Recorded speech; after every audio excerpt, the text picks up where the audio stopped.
Hello అండి, నమస్తే. ఎద్దనపూడి సులోచనారాణి గారి నవల సీతాపతి విందామా? వచ్చిన వాళ్ళందరూ వెళ్ళిపోయారు. 6 గంటలైంది. ఆ రోజు ఎందువలనో సీత కోసం ఎవరూ రాలేదు. సీత కాఫీ తాగలేదు. సుభద్రమ్మ గారు కాఫీ కలిపింది. సీత గది ముందు నిల్చుంది.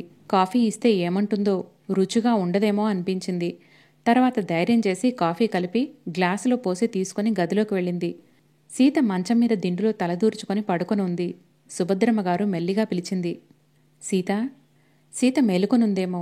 ఆ పిలుపుకి వెంటనే కళ్ళు తెరిచి చూసింది. ఎదురుగా నిలబడిన అత్తగారిని చూడగానే చివ్వున లేచి కూర్చుంది. మీరా అత్తయ్య, ఏమిటి? అంది. ఇంతవరకు కారు రాలేదు. ఇదిగో కాఫీ తెచ్చాను. గ్లాస్ చూపిస్తూ అంది. సీత ముఖం సంతోషంతో వెలిగింది. చెయ్యి చాచి గ్లాస్ తీసుకోబోయి అంతలో ఆగింది. వద్దులే అత్తయ్య, ఒక పూట తాగకపోతే ఏమవుతుంది? అంది. కాస్త తాగి చూడు. బాగుండకపోతే వదిలేద్దుగాని అంది. బాగుండదని ఎవరన్నారు? అంది. నేనే అనుకుంటున్నాను అంది సుభద్రమ్మ. నేను అందుకు వద్దనటం లేదత్తయ్య. మరి? సీత కాస్త ఆగి సందేహంగా అంది. మీరేమో నేను డబ్బిస్తే తీసుకోరు. నేనెందుకు తాగాలి? నేను తాగితే ఆ కాస్తా కాఫీలో ఒకరికి తగ్గినట్టేగా అంది. సీత, నన్ను క్షమించండి అత్తయ్య. మీరేమీ అనుకోకండి. నా మెళ్ళో మంగళసూత్రం కట్టిన మీ అబ్బాయే నన్ను పరాయిగా చూస్తున్నారు. మీరు చూసినా నేనేమీ అనుకోను అంది. సీత, వాడికి నేనెంతగానో చెబుతున్నాను. వాడికి బుద్ధి లేదు. నువ్వు కాస్త సహనం పట్టు తల్లి, అంతా చక్కబడుతుంది. కాఫీ తాగు, మంచిదనివి కదూ అంది. సీత తలెత్తి చూసింది. సుభద్రమ్మగారి కళ్లల్లో కనిపిస్తున్న ఆత్మీయత ముందు సీత పెంకితనం కరిగిపోయి కాఫీ అందుకుంది. సీతాపతి ఇంటికి వచ్చేసరికి పడక గదిలో సీత గొంతు పిల్లలతో కలిసి పక్కుమని నవ్వుతున్న శబ్దం వినిపిస్తోంది. అతను వంట ఇంట్లోకొచ్చాడు. అక్కడ సుభద్రమ్మగారు వంట ఇంటి గడపని ఆనుకొని కూర్చొని ఉంది. ఆవిడ కళ్ల నిండా నీళ్లున్నాయి. విద్యాపతికి అలా ఒంటరిగా కూర్చొని ఉన్న తల్లిని చూసేసరికి చాలా జాలేసింది. అమ్మా అని పిలిచాడు. ఆవిడ త్రుళ్ళిపడింది. కొంగు లాక్కొని చప్పున 2 కళ్ళు గట్టిగా తుడుచుకుంది. ఏమిటమ్మా, ఏమైంది? అనునయంగా అడిగాడు. ఏమైతే నీకెందుకురా? మేమేమైపోతామోనని ఉంటే నువ్విలా మొండిగా చేసేవాడివేనా? అంది. నేనిప్పుడేం చేశానమ్మా? అడిగాడు. ఏం చేశావో నీకు తెలీదా? మమ్మల్ని నవ్వులు పాలు చేశావు. నీకు సీతతో పెళ్ళైతే నువ్వు సుఖంగా ఉంటావని సంబరపడ్డాం. ఇలా మన సంసారం బజార్లో పడుతుందని అనుకోలేదు అందావిడ. విద్యాపతి తలదించుకున్నాడు. ఆవిడ కంఠం తగ్గించినా తీక్ష్ణంగానే అంది. ఇంట ఆయన పొద్దుట వచ్చాడు. అద్దె పెంచాలట. పని మనిషి చెప్పేసింది. జీతం ఎక్కువ చేయకపోతే రాదట. పచారీ దుకాణం వాడు మొన్నటి వరకు 6 నెలలు డబ్బివ్వకపోయినా ఏమీ అనేవాడు కాదు. ఇప్పుడు అర్జెంటుగా బకాయి ఉన్న డబ్బంతా కట్టమని అడుగుతున్నాడు. నేను ఎక్కడ్నుంచి తీసుకొని రానురా ఈ డబ్బు? ఎవరికని జవాబు చెప్పను? అసలిదంతా నా కర్మ. ఆవిడ చేత్తో నుదుటి మీద కొట్టుకుంది. అమ్మా, అతను బాధగా చూశాడు. మీ నాన్న చూస్తేనేమో ఆఫీస్ నుంచి వస్తారో లేదో ఆ పేకాట ముందేసుకుని కూర్చుంటారు. అందులో పడితే ఆయనకి రాత్రి పగలు తెలీదు. నేనేం చెయ్యనురా, అందరూ చూసి నవ్వుతుంటే భరించలేకపోతున్నాను అందావిడ. నన్నేం చేయమంటావమ్మా? అడిగాడు. సీతతో వెళ్ళి వాళ్ళ ఇంట్లో ఉండు అంది. అమ్మా, అంతకంటే మార్గం లేదురా విద్య. సీతని నేను బాగానే అర్థం చేసుకున్నాను. గారాబం మూలంగా మనసులో మాట దాచుకోకుండా ముఖాననేస్తుంది కానీ పిల్ల వస్తుతః చెడ్డది కాదు. పిల్లలెవరూ నా మాట వినటం లేదు. స్కూల్ మానేశారు. సీత దగ్గరే చేరి కబుర్లు చెబుతున్నారు అని అందావిడ. ఇంతలో కారు హారన్ మోగింది. అదుగో భోజనం వచ్చినట్లుంది. రాత. కోడలు కాపరానికి వచ్చిందనుకో, మనకు తోచింది పెట్టటం, మనతో పాటు తినటం కాదు, మన దరిద్రాన్ని ఎత్తి చూపిస్తున్నట్లుగా ఉంది. ఈ పాపిష్టి పిల్లలొకళ్ళు రమ్మన్నా రారు. ఆవిడ లేచి పిల్లల్ని పేరు పేరునా పిలిచింది. ఆ అని పలికి వస్తున్నా అన్నారే కాని ఒకళ్ళూ రాలేదు. సీత వాళ్లతో కూర్చొని ఆకులు సర్దుకొని భోజనం చేసింది. 10 నిమిషాల తర్వాత చిన్నది పరిగెత్తుకొచ్చింది. అమ్మా అమ్మా, మరే వదినతో కలిసి మేమంతా జూకు వెళ్తున్నాం అంది. ఏం అవసరం లేదు, నోరు మూసుకొని ఇంట్లో కూర్చోండి కసిరినట్టుగా అందావిడ. 15 గంట తర్వాత సీత తెల్లదాని మీద పెద్ద లతలతో అంచున్న ఆర్గండి చీర కట్టుకొచ్చింది. ఆ చీరలో బుట్టబొమ్మలా ఉంది. అత్తయ్యగారు, నేను పిల్లల్ని తీసుకొని జూకు వెళ్తున్నానండి అంది. సీత చెప్పిన ఆ తీరుకు సుభద్రమ్మగారు ఏమీ అనలేకపోయింది. సరేనమ్మా, త్వరగా వచ్చేయండి అంది. అలాగే. సీత వెళ్లే ముందు అక్కడున్న విద్యాపతి వైపు తీక్ష్ణంగా ఒక చూపు చూసి వెళ్ళింది. ఆ చూపులో నిర్లక్ష్యముంది. తీసిపారేసే వాడితనముంది. అతనికి ఆ చూపు సూదిమొనలా చురుక్కున తగిలింది. మరో 10 నిమిషాల్లో సీత పిల్లలతో వెళ్ళిపోయింది. ఇల్లు నిశ్శబ్దం ఆవరించుకుంది. మధ్యగదిలోకి వచ్చిన సుభద్రమ్మగారు అక్కడ గొలుసుకి కట్టి ఉన్న కుక్కని చూస్తూ అంది. ఇది పొద్దుట పక్కింటి వాళ్ల కోడిని చంపేసొచ్చింది. ఆయన వచ్చి పోట్లాడితే సీత కోడి ఖరీదు ఇచ్చేసింది. అదొక పెద్ద గొడవ అయ్యింది. ఇప్పుడు చూడు ఎలా పడుకుందో అంది. కుక్క పడుకున్నదల్లా కళ్ళు తెరిచి నన్నేనా అంటున్నావు అన్నట్లుగా చూసి మళ్ళీ కళ్ళు మూసుకుంది. ఈ వెధవ కుందేళ్లు ఒకటే వాసన. ఇటుపక్క ఇంటివాళ్లు వాసనతో వాంతి వస్తోందని తక్షణం అక్కడి నుండి తీసేయమని గోల మొదలుపెట్టారు. కాని సీత, ఇది మా ఇల్లు, మా ఇష్టం వచ్చిన చోట మేం వాటిని పెంచుకుంటాం, మీ ఇష్టం వచ్చినట్టు చేసుకోండి అంది. దాంతో ఆయన మండిపడ్డాడు. సీతని కోర్టుకు లాగుతానని బెదిరించాడు. ఆవిడ కొడుకు వైపు తిరిగింది. విద్య, నువ్వు వెళ్ళి వాళ్ళ ఇంట్లో ఉంటే ఏమవుతుందిరా అంది. విద్యాపతి సీరియస్గా చూశాడు. అమ్మా, నేను చచ్చిపోతే ఏమవుతుంది అన్నాడు. చీచి, ఏం మాటలు రావి? అప్రాచ్యపు వాగుడు. అలాంటి మాట ఇంకోసారి అన్నావంటే నన్ను చంపినంత ఒట్టు. ఏమిట్రా విద్య ఇదంతా? అసలు నా తప్పే అనిపిస్తుంది. నీ మనసు తెలుసుకోకుండా ఈ పెళ్లి కొప్పించి నీకు సుఖం లేకుండా చేశాను అందావిడ. జరిగిపోయిన దానికి ఇప్పుడు బాధపడి ఏం ప్రయోజనం అమ్మా అన్నాడు. జరిగిపోయిందేదో జరిగిపోయింది, ఇప్పుడు జరగబోయేది ఏంటి అని అందావిడ. అది భగవంతుడికే తెలియాలి. అతను వేలెత్తి పైకి చూపించాడు. సాయంత్రం అయింది. కారు వచ్చి ఇంటి ముందు ఆగింది. బిలబిలలాడుతూ పిల్లలందరూ దిగారు.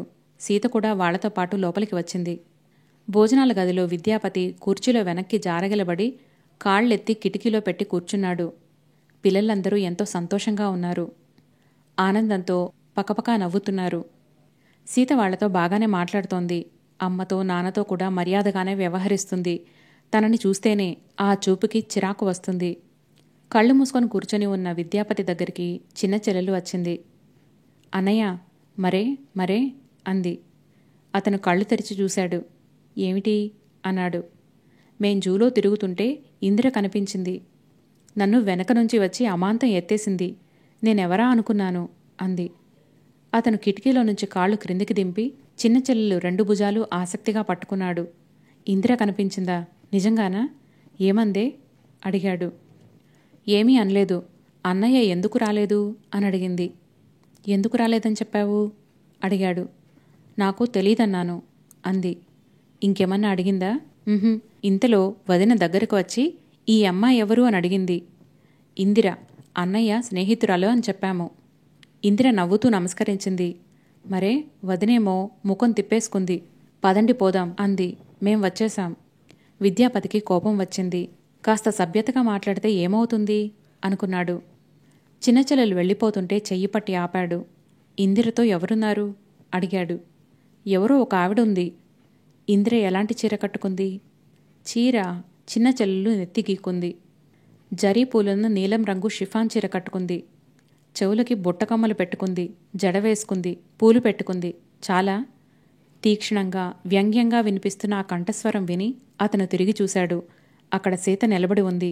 అతను తడబడ్డాడు. సీత చూపులు కత్తుల్లా అతన్ని చీల్చటానికి సిద్ధంగా ఉన్నట్టున్నాయి. ఏమంటున్నాడు నీ కొడుకు? మూర్తి భోజనం చేస్తూ భార్యను అడిగాడు. ఏ విషయమండి అంది. ఇంకే విషయం? అత్తగారింటికి వెళ్ళి ఉండే విషయం అన్నారాయన. సుభద్రమ్మగారు మాట్లాడలేదు. మౌనంగా ఆయనకి చారు వడ్డించింది. నిన్నే మాట్లాడవే? అడిగిన దానికి సమాధానం చెప్పకుండా రాయిలా ఊరుకుంటావే? కోపంగా రెట్టించాడు. ఏమంటాడండి? అనేందుకు అదేమైనా కొత్త విషయమా? వాళ్ళింటికి వెళ్ళనని ఆనాడే చెప్పాడు. ఆ మాటకి తిరుగులేదంటున్నాడు అంది. అంతేనా? వాడి అభిప్రాయం మార్చుకోడా అడిగారాయన. వాడికిష్టం లేదంటుంటే మనం ఎలా బలవంతం చేయగలం? వాడేమైనా చిన్నపిల్లవాడా కసిరి బెదిరించటానికి అంది. అయితే ఈ నవ్వులాట బ్రతుకు మనం ఇలా నోరు మూసుకొని భరించాల్సిందేనన్నమాట అన్నారు. వాడి మనసు తెలుసుకోకుండా ఈ పెళ్లి చేయటం మనదే తప్పు అందావిడ. నోర్ముయ్, అసలు ఉన్న జాడ్యమంతా నీ దగ్గరుంది. వాడికి నయానా భయానా ఏం చెప్పలేవు. ఇదిగో ఇప్పుడే ఈ అన్నం మీద ఒట్టేసి చెబుతున్నా, వాడు మర్యాదగా అత్తవారింటికి వెళ్తాడా వెళ్ళడా? వాడు వెళ్లనంతకాలం నేను ఇంటికి రాను, ఒక్క మెతుకు ముట్టను, తెలిసిందా? నీ కొడుక్కి చెప్పు. నేను చూడటం లేదనుకుంటున్నాడా? వాడు ఆ పిల్లతో మాట్లాడితేనే పాపం అన్నట్లు ప్రవర్తిస్తున్నాడు. మనం అన్యాయంగా ఆ పిల్ల గొంతు కోసాం. సీతకేం తక్కువ? లక్షణంగా కళ్ళకద్దుకొని ఎవరైనా చేసుకునేవారు. ఎలా చెప్పినా విని ఉండేవారు. ఆ అమ్మాయి కర్మకాలి వీడి ప్రాణానికి పడింది. చిచి, దేవుడు బంగారు పళ్ళెంలో భోజనం పెట్టి అందిస్తే తినలేక బోర్లా తోసుకుంటున్నాడు అన్నారాయన. మూర్తి కావాలనే అరుస్తున్నాడు. ఆ అరవటంలో 2 ఉద్దేశాలున్నాయి. ఒకటి కొడుకుని బెదిరించటం, రెండోది సీతకి తమ తప్పేం లేదని తెలిసేలా చేయాలని ఆరాటపడటం. ఆ అమ్మాయికి విద్యాపతిని ఆ ఇంటికి పంపేయాలని ఎంత తాపత్రయపడుతున్నారో తెలిసేలా చేయాలి. సుభద్రమ్మగారు విసుక్కుంది. ఏమిటండి మీ కేకలు? అవతల కోడలుంది, వింటుంది అంది. విననీయవే, ఇదేమైనా రహస్యమా? ఉన్నమాటే. నా కడుపు తరుక్కుపోతోంది. పాపం ఆ అమ్మాయి వీడిని చేసుకుని ఏం సుఖపడుతోందని. అంత గారాబంగా అష్టైశ్వర్యాల మధ్య పెరిగిన పిల్ల ఈ ఇంటికి వచ్చి చాలని కొంపలో ఈ ఇబ్బందులన్నీ ఎందుకు పడాలట? వాడికోసమేగా. ఆ జ్ఞానం కూడా వాడికి లేదు అన్నారాయన. అవతలి గదిలో సీత, ముందు గదిలో విద్యాపతి ఇద్దరూ మూర్తి వేస్తున్న ఈ రంకెలు వింటూనే ఉన్నారు. సీతకి కళ్ళనీళ్లు తిరిగినాయి. మామగారు ఎంత మంచివాడనిపించింది. మధ్యగదిలో విద్యాపతి ఉండబట్టి ఆగిపోయింది కాని, లేకపోతే ఆ క్షణంలో వెళ్ళి ఆయన పాదాలకి నమస్కరించాలని అనిపించింది. తన బాధ కనీసం పెద్దవాళ్లకైనా తెలిసింది, అంతే చాలనుకుంది.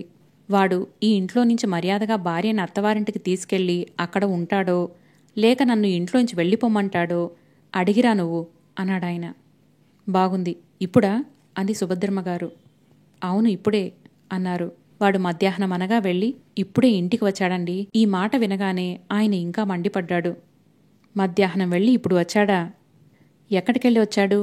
ఆ ఇందిర దగ్గరికే వెళ్ళి ఉంటాడు. వాడికసలు బుద్ధుందా?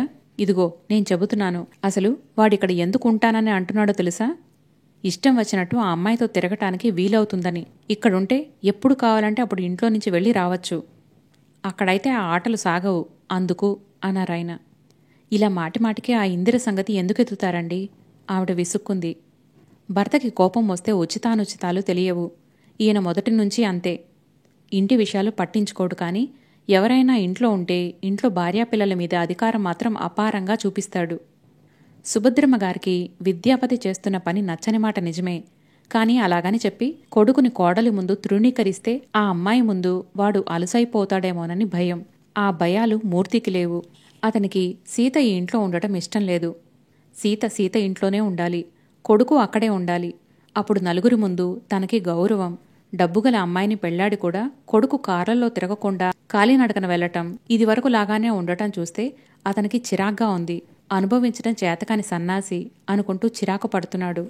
కొడుకు ధనవంతుల ఇంటి అల్లుడై దరిద్రపు సముద్రంలో అల్లకల్లోలాలవుతున్న సంసార నౌకకి కాస్త ఆధారం కల్పిస్తాడని ఆయన అనుకున్న ఊహలన్నీ భ్రమలైపోతున్నాయి.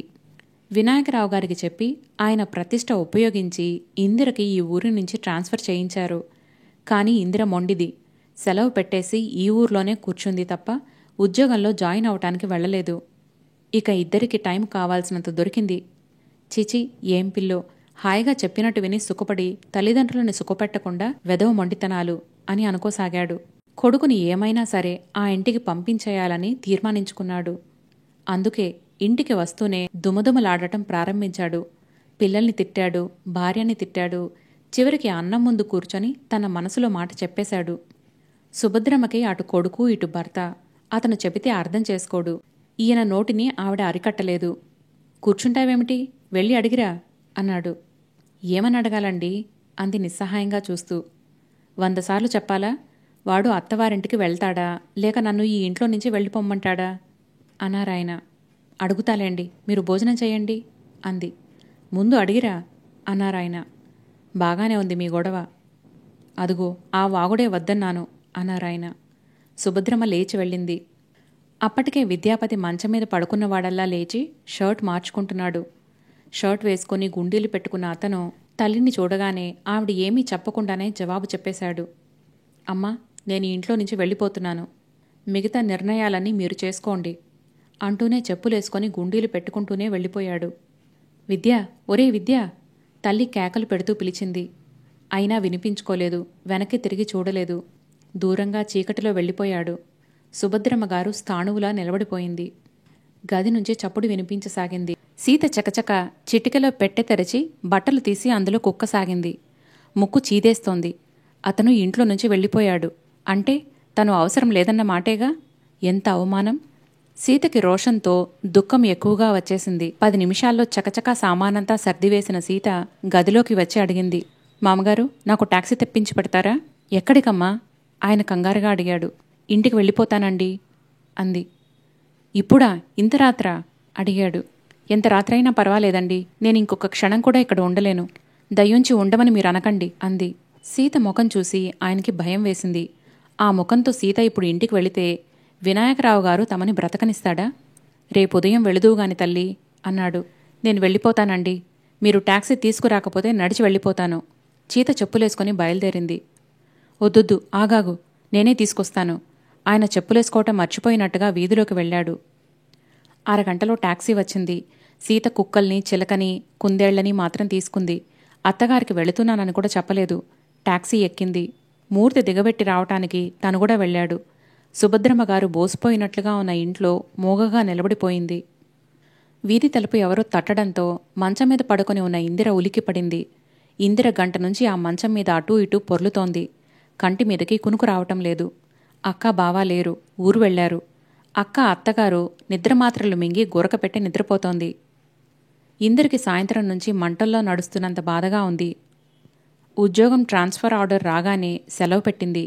వారం రోజుల నుంచి ఇంట్లో ఉండడంతో పిచ్చెక్కినట్లుగా ఉంది. అందుకని తెలిసిన వాళ్ల ఇంట్లో వాళ్ల అమ్మాయి పుట్టినరోజని పిలిస్తే కాలక్షేపంగా ఉంటుందని బహుమతి కొనుక్కొని తీసుకువెళ్ళింది. అక్కడ ఆడవాళ్లు ఇందిరను చూసి గుసగుసలు మొదలుపెట్టారు. ఒక ఆవిడ పెళ్ళెప్పుడు అని అడిగింది. దేవుడు చేసినప్పుడు తను నవ్వుతూనే అంది. ఆవిడ పురాణం మొదలెట్టింది. ఇప్పటి పిల్లలకి పెళ్ళిళ్ళెందుకమ్మా, అన్నీ ముందే అయిపోతుంటే అంది. ఇంకో ఆవిడ అక్కడికి వచ్చి చేరింది. ఇందిరా, నీ పెళ్లి విద్యాపతితో అవుతుందని మీ అక్కయ్య చెప్పింది. మరి అతనేమిటి ఆ వినాయకరావు గారి అమ్మాయిని చేసుకున్నాడు అంది. అతను చేసుకుంటానని అన్నాడా? లేదే. అయినా ఈ మగపిల్లలు స్నేహితులుగా తిరుగుతారు గాని పెళ్ళిళ్ళు చేసుకుంటారేమిటి? ఆడపిల్లలకి బుద్ధుండాలి. మా అక్కేవాడికి చెప్తే ఆ పిల్ల వద్దులే అని అనేశాడు అంది. ఆవిడకసలు భయం లేదు. అనదలుచుకున్నది మొకానే అనేస్తోంది. ఇందిర కాలక్షేపం కోసం వెళ్ళి మనసు నిండా గంపెడంత చిరాకు, దిగులు నింపుకొని తిరిగి వచ్చింది. నేనేం పెళ్లికోసం తప్పించిపోవటం లేదుగా, వాళ్లకెందుకు నా సంగతి అనుకుంది. ఇందిరకు హఠాత్తుగా జీవితం ఆగిపోయినట్లుగా అయ్యింది. విద్యాపతిని తిరస్కరించటం ఎంత తెలివి తక్కువతనమో తెలిసి వస్తోంది. తను అతని కుటుంబం కోసం కాకుండా తన స్వార్థం చూసుకొనుంటే బాగుండేదేమో. ఇప్పుడు బాధపడి కూడా ప్రయోజనం లేదు అనిపిస్తుంది. రెండోసారి తలుపులు చప్పుడవగానే ఇందిర మంచం మీద నుంచి లేచి లైటు వేసింది. టైం 10:30 అయింది. ఇప్పుడెవరుస్తారు? అక్కగాని తిరిగి రాలేదు కదా అనుకుంది. ఇందిర వెళ్లి తలుపు తీసింది. ఎదురుగా గుమ్మంలో విద్యాపతి నిలబడి ఉన్నాడు. ఇందిర తన కళ్ళని తాను నమ్మలేకపోయింది. నువ్వా అంది. అతను సమాధానం చెప్పకుండా లోపలికి వచ్చాడు. ఇప్పుడొచ్చావేమిటి ఆశ్చర్యంగా అడిగింది. విద్యాపతి లోపలికి వచ్చి వెనక్కి చెయ్యి పోనిచ్చి తలుపులు మూశాడు. ఇందిరా, నాతో వస్తావా రావా అడిగాడు. నీతోనా? ఎక్కడికి అంది. ఎక్కడికో అక్కడికి. నేను ఇంట్లో నుంచి వచ్చేశాను. ఈ ఊరు నుంచి దూరంగా వెళ్ళిపోతున్నాను. నేను మా వాళ్లతో సంబంధాలు తెంపుకున్నాను. నువ్వు నాతో వస్తావా అని అడిగాడు. ఇందిర అతని వైపు కూడా సరిగ్గా చూడలేదు. ఒక అడుగు ముందుకు వేసింది. వెంటనే అతని మెడ చుట్టూ చేతులు పెనవేసింది. అతని గుండెలో ముఖం దాచింది. మరో నిమిషం ఒక్కసారిగా ఏడ్చేసింది. ఒక్క నిమిషం అతను అప్రతిభుడైనట్టు నిలబడిపోయాడు. ఇందిర చాలా ఆత్మవిశ్వాసం గల వ్యక్తి. చీటికీ మాటికి కళ్ళనీళ్లు పెట్టుకోదు. ఇందిరని పెనుగాలిలా ఇంత దుఃఖం చుట్టుముట్టింది అంటే ఏదో విపరీతమైనదే జరిగుంటుంది.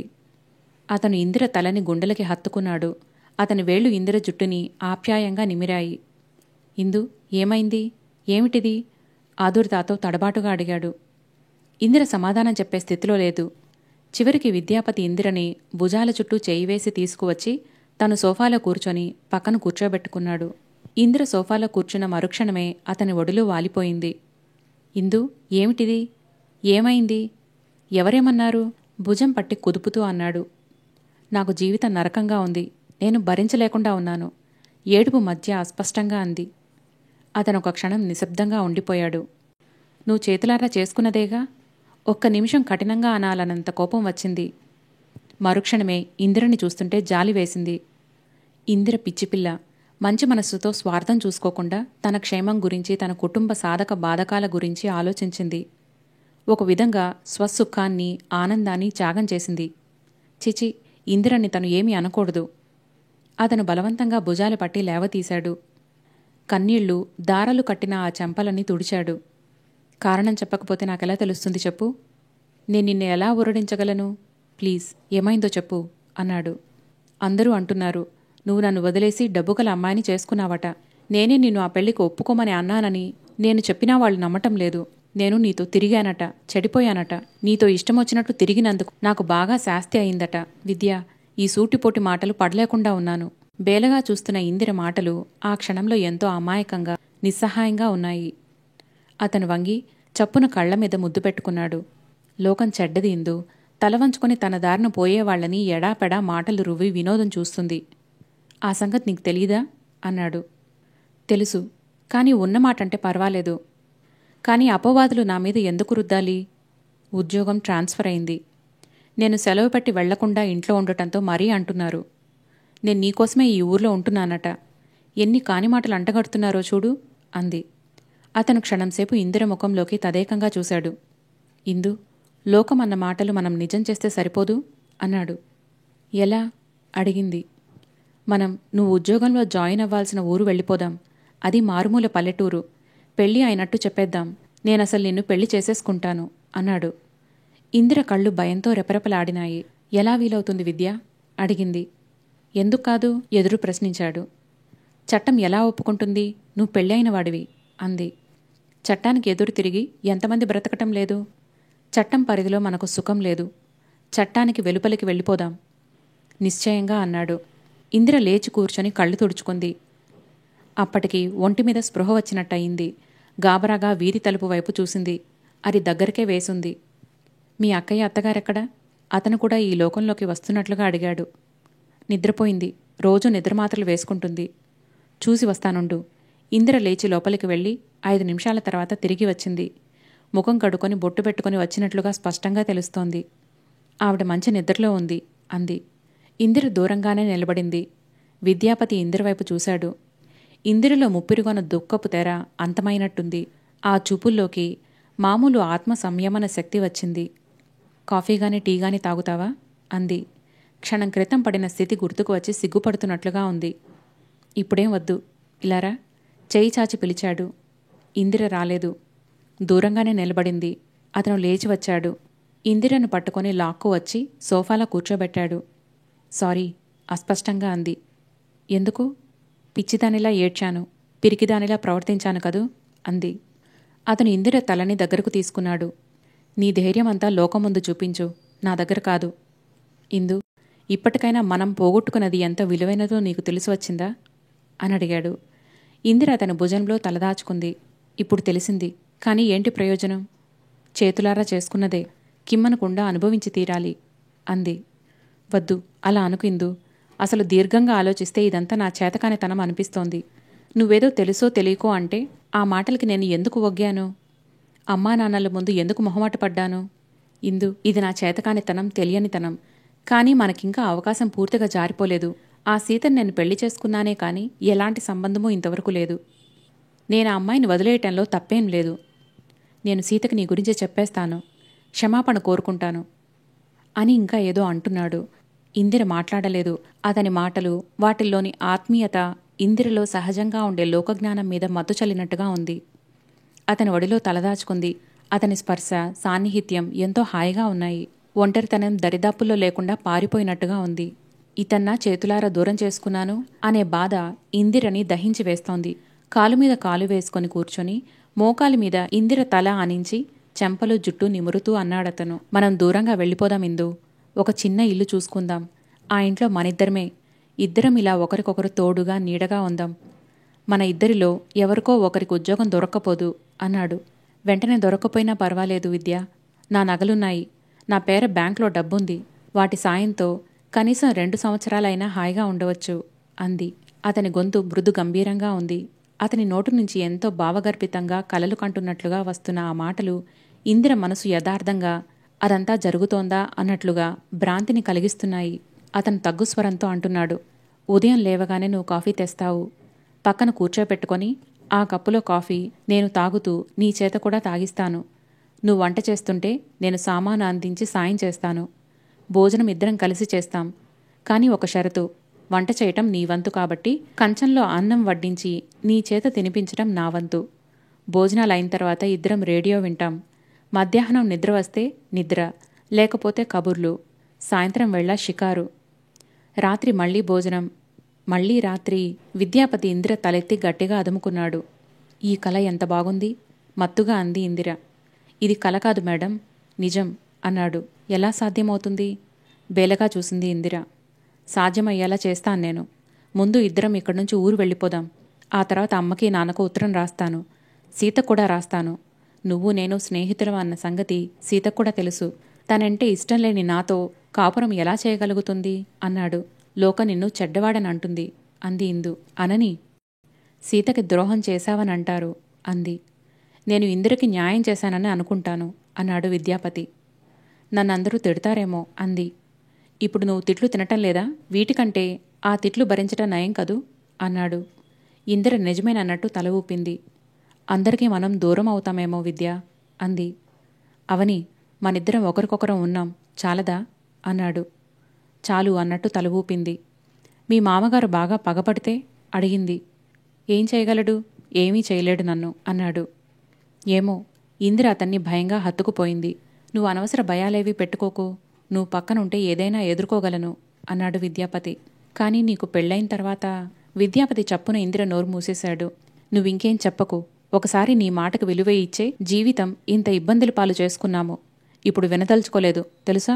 నాకు సీతకి పెళ్ళయిందనే మాట నువ్వు త్వరలోనే మర్చిపోతావు. మర్చిపోయేలా చేస్తాను అన్నాడు. ఇందిర నిట్టూర్చింది. నా తెలివి తక్కువతనానికి నీకింత శిక్ష కదూ అంది. పర్వాలేదు, నేను భరించగలను అన్నాడు. ఇందిరకి ఆ క్షణంలో అతను ఎంతో అపురూపంగా అనిపించాడు. విద్యాపతి ఎంత మంచివాడు, తనెంత మూర్ఖురాలు. తన పట్ల అతనికి ఉన్న ప్రేమాభిమానాలు సరిగ్గా గుర్తించలేకపోయింది. తన గురించి ఆలోచించని వాళ్ల అమ్మానాన్నల కోసం తను ఆలోచించటం ఎంత అవివేకం. తనకి అతనికి ఇద్దరికీ సుఖం లేకుండా పోయింది. అతను సీత డబ్బు పట్ల వ్యామోహితుడు కాలేదు. ఆ అమ్మాయితో పెళ్లి అయిన తర్వాత కూడా తనకే జీవితంలో విలువ ఇస్తున్నాడు. ఇందిర మనసులో అనుమానాలు పటాపంచలైనాయి. లోకం ఏమైనా అంటుందేమోననే భయం పోయింది. ఇంత అపురూపమైన వ్యక్తి ముందు లోకానికి ఏపాటి విలువ అనిపించింది. ఇప్పుడు మన ఇల్లు ఇంకెలా ఉంటుంది చెప్పు అంది. ఆ కలలో నుంచి యథార్థంలోకి రావటం ఇష్టం లేనట్టుగా. విద్యాపతి చెప్పసాగాడు. ఇందిర వింటోంది. గోడ గడియారం 2 గంటలు కొట్టింది. 3 అయింది. 4 కొట్టింది. 5 కావస్తోంది. ఇందిర విద్యాపతి ఒడిలో తలపెట్టుకొని పడుకుంది. ఇద్దరిలో రాత్రంతా జాగరణ చేసిన అలసటే లేదు. ఇంతలో వీధి తలుపు మీద టకటకమని వినిపించింది. పాలతనయ్యుంటాడు, ఉండు. ఇందిర లేచి వెళ్ళింది. విద్యాపతి సోఫాలో వెనక్కు వాలి పడుకున్నాడు. అతనికి మత్తుగా ఎలాగో ఉంది. ఇద్దరూ ఒక నిర్ణయానికి వచ్చేశారు. విద్యాపతి ఇక ఇంటికి వెళ్ళడు. తెల్లవారగానే అందిన రైలు కానీ బస్సు కానీ ఎక్కి ఈ ఊరు నుంచి దూరంగా ఎక్కడికో అక్కడికి వెళ్ళిపోవటం, అక్కడ ఒక వారం రోజులు ఉండి అప్పుడు అసలు ఏం చేయాలా అని భవిష్యత్తు నిర్ణయించుకోవటం. అతను ఈ నిర్ణయానికి వచ్చిన తర్వాత ఎంతో హాయిగా ఉంది. చేసిన తప్పుని దిద్దుకున్నంత తృప్తిగా అనిపిస్తుంది. తలుపు తీసిన ఇందిర ఒక అడుగు వెనక్కి వేసింది. అవతల ఎవరో వ్యక్తి నిలబడి ఉన్నాడు. విద్యాపతి ఉన్నాడా? అతను అడుగుతున్నాడు. ఇందిర ఏం చెప్పాలా అని తడబడుతోంది. నేను అతని స్నేహితుడిని. రాత్రి అతని తండ్రి పోయాడు. విద్యాపతి కోసం మేం రాత్రంతా గాలిస్తున్నాం అన్నాడు. అప్పటికే విద్యాపతి సోఫాలో పడుకున్నవాడల్లా లేచి వచ్చాడు. గుమ్మం అవతల ఉన్న వ్యక్తిని చూడగానే ఏమిట్రా, ఏమైంది అన్నాడు. విద్య, నాన్న పోయాడ్రా, త్వరగా ఇంటికిరా. విద్యాపతి నిశ్చేష్టుడైనట్టు నిలబడిపోయాడు. రాత్రి 11 గంటలకి మీ చెల్లెలు అంత చీకట్లో మా ఇంటికి వచ్చింది. నేను వెళ్లేసరికే ప్రాణం పోయింది అన్నాడు. విద్యాపతి గబగబా చెప్పులేసుకున్నాడు. నేను వెళ్ళి వస్తానిందిరా అన్నాడు. ఇందిర తల ఊపింది. అతను మరో మాటకి అవకాశం లేకుండా వెళ్ళిపోయాడు. ఇందిర కదలటం మర్చిపోయినట్టుగా చాలాసేపు అక్కడే నిలబడిపోయింది. తర్వాత వచ్చి సోఫాలో కూలబడింది. మనసంతా మొద్దుబారినట్లుగా ఉంది. ఇంకా విద్యాపతి కంఠం పదే పదే చెబుతున్నట్లుగా వినిపిస్తోంది.